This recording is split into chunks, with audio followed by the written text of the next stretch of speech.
Aspiring summiteers of the world's highest mountain must have been confused as China has put control measures on its side of Mount Everest. According to a state-run news agency, they will install a dividing line on the summit to prevent climbers from the Chinese side and Nepalese side from coming in close contact. This is another of their strict measures to prevent coronavirus from entering their country. It could be acceptable as China shares borders with 14 countries, including Nepal and India, which had been struggling to control the virus spread.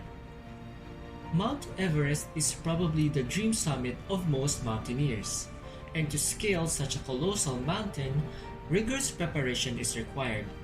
This involves physiological preparations, such as acclimatization.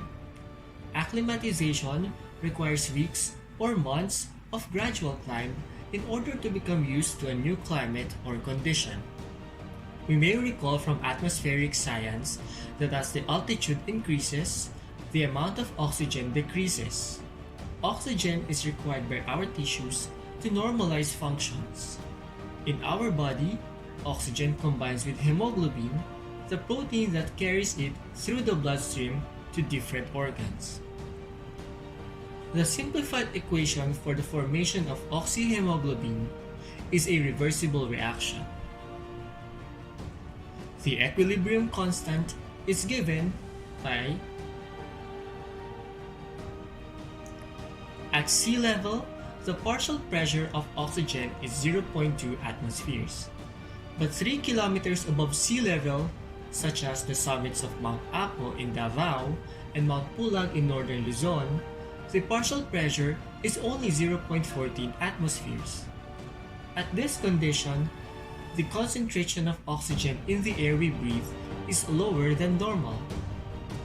According to Le Chatelier's principle, a decrease in oxygen concentration will favor the backward reaction. As a result, this will deplete the supply of oxyhemoglobin, causing hypoxia. But if given ample time, our body adjusts itself by producing more hemoglobin molecules. This will gradually shift the equilibrium forward, producing the desired oxyhemoglobin complex. Within 2 to 3 weeks, the increase in hemoglobin production will meet the body's basic needs adequately. Ways to do this include exercise, which helps increase hemoglobin level, driving the reaction forward. A minor climb a week prior can help in conditioning our body for a major climb. If this is not possible, we can use the steps of the stairs to warm up our legs.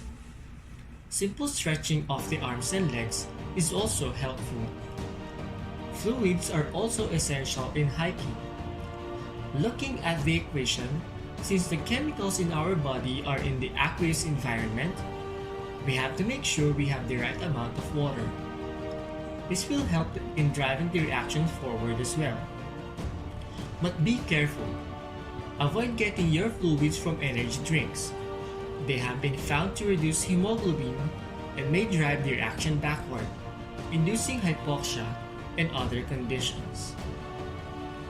Studies show that long-time residents of high-altitude areas have high hemoglobin levels in their bloodstream. Sometimes, it is as much as 50% more than the individuals living at sea level. This condition could be helpful, as hiking could be a beneficial skill in the future. Last May 19, European Space Agency reported that a part of Antarctica just broke off. Called A-76, which is 70 times bigger than Manhattan, it is now freely floating as an iceberg in Weddell Sea and threatens nearby islands' flora and fauna. If more icebergs break off, we know what that means to our coastline.